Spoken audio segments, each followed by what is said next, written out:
you think some of them see this opportunity because there seems to be an anti-incumbent sentiment that if they're going to run as a Republican against an incumbent Democrat, that there may be more of an opportunity at this point in the minds of voters to make a case? Sure, and you know, we see that. I mean, what we're hearing on the Republican side is that some of the polling that's taken place out there. In fact, they're in the field every week doing polling.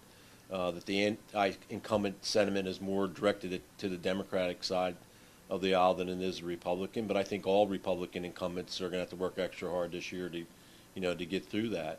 I think the encouraging thing from what we're hearing from National Committee is the swing in the independent voters. It looks like a lot of the vast majority of the independent voters are probably going to vote Republican this year as opposed to the way they voted last cycle. So, from that perspective, we're pretty encouraged.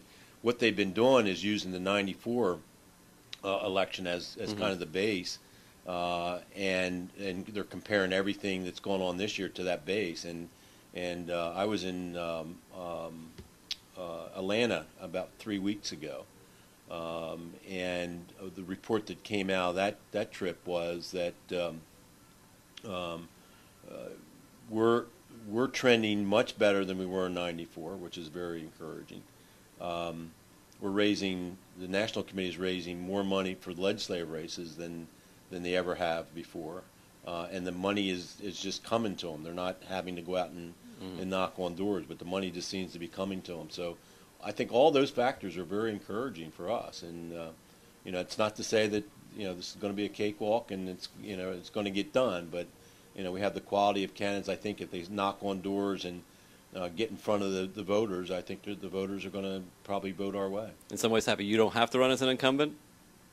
No, that didn't have anything to do. That didn't have anything to do with it.